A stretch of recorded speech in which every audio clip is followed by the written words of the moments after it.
روز بخیر دوستان مهربان آزادی، سرخط رویدادها را تقدیمتان میکنم. امروز 12 ینور از آن میگوییم که تولد نخستین ششگانیک در تاجیکستان با فوجیه انجام یافت. رهبری عملیات نظامی در اوکراین بر دوش رهبر استادی کل نیروهای مسلح روسیه واگذار شد. رفت و آمد به چین بازگردید. پایین روی نرخ گاز مایع در تاجیکستان. خبرهای دیگر نیز البته هست. طبیبان تولدخانه ولایت سوغد میگویند ششگانیک‌هایی که روزی 11 ینور تولد شده بودند همه فوتیدند. طبیبان سبب فوت کودکان را به تولد برمحل ربط میدهند.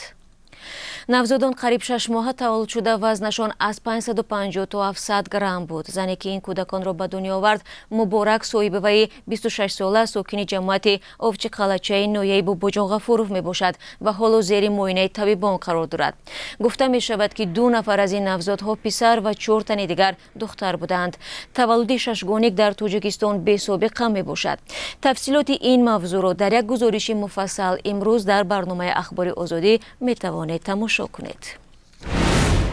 یک موضوع دیگری که در دوام روز با آن رو می‌آوریم تفصیلات و واکنش‌ها به گزارش نوی سازمان دیدبان حقوق بشر هیومن رایتس واچ است. در آن آمده است که در سال 2022 مقامات تاجیکستان، قزاقستان و ازبکستان بی اساس علیه تظاهرگران از نیروی مرگاور استفاده کردند و در تامین مسئولیت برای دایره وسیع نقض حقوق بشر هیچ پیشروی نداشتند. در بخش مربوط به تاجیکستان در این گزارش گفته می شود که در این کشور در پس منظر سرکوب خشونت آمیز تظاهرات آسایشته در ولایت مختار کوهستان بدخشان که ساکنان علیه تعقیب و فشار نیروهای قدرتی اعتراض کردند، نقض آزادی‌های اساسی انسان شدت گرفته است. رهبر استادی نیروهای مسلح روسیه والری گراسیموف فرمانده گروه نیروهای مسلح این کشور در عملیات اوکراین تعیین شده است. به نوشته وزارت مدافع روسیه فرمانده پیشتر این واحد نظامی سرگئی سوروویکین اکنون یکی از 3 معاون گراسیموف خواهد بود. همچنان سوروویکین در منصب فرمانده نیروهای هوایی و کیهانی روسیه باقی میماند. فرمانده نیروهای خشکیگرد روسیه الک سالیوکوف و معاون رئیس استادی کل نیروهای مسلح روسیه الکسی کیم نیز معاونان گراسیموف تعیین شدند.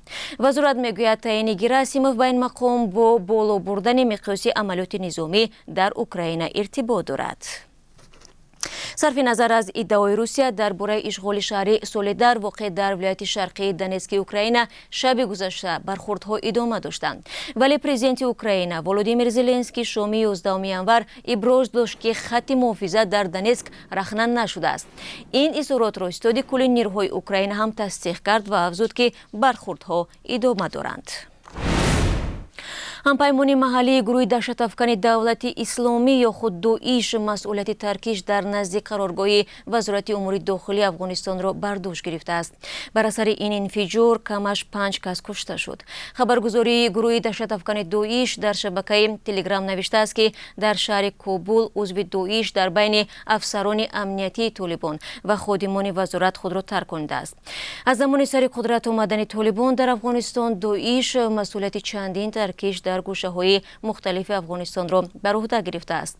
در صحبت با رادیو آزادی سخنگوی حکومت طالبان خالد زدران تصدیق کرد که 11 ینور ساعت 4 بعد از ظهر بر اثر ترکیش در نزد بینای وزارت کارهای خارجه کمش 5 کس فوتیده، چند تن دیگر مجروح شدند. نماینده وزارت اطلاعاتی حکومت طالبان افغانستان استاد فریدون گفته است که ترکیش حیات 20 نفر را از بین برد. او به خبرگزاری ریترز گفت بمبگذار نقشه داشت در داخل بینای وزارت مواد ترکننده را فعال کند ولی ناکام گشت. چین بعد 3 سال پنجشوی بیماری کووید 19 کارانتین مجبوری و محدودیت ورود مسافران را به این کشور بیکار کرد.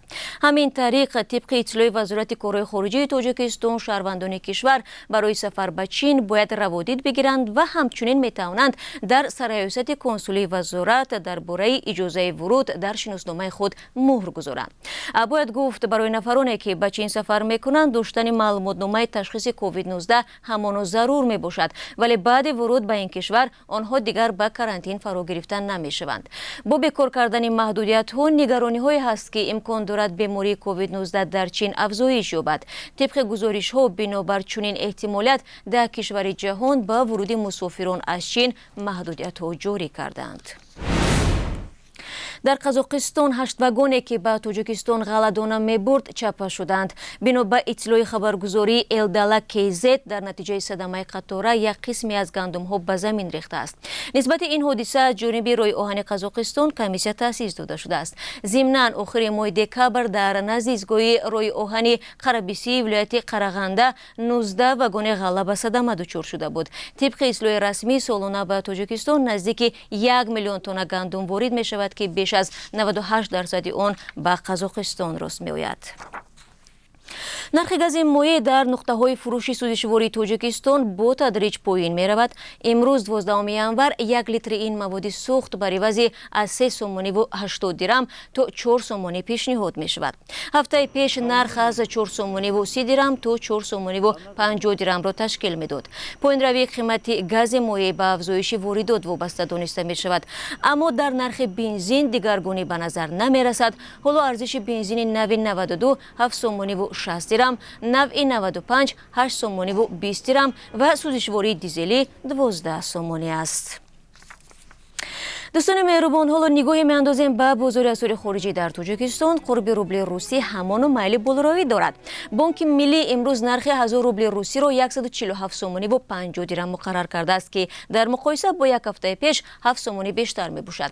همین گونه قرب یک دلار 10 سومانی و 23 درم و یک یورو 10 سومانی و 98 درم اعلان شده است. بینندگان عزیز، فرصت نشر نوبتی سرخط رویداد تا پایان یافت. امیدوارم در برنامه اخبار آزادی نیز ما را همراه خواهید بود. خیر خوش نمید کنید.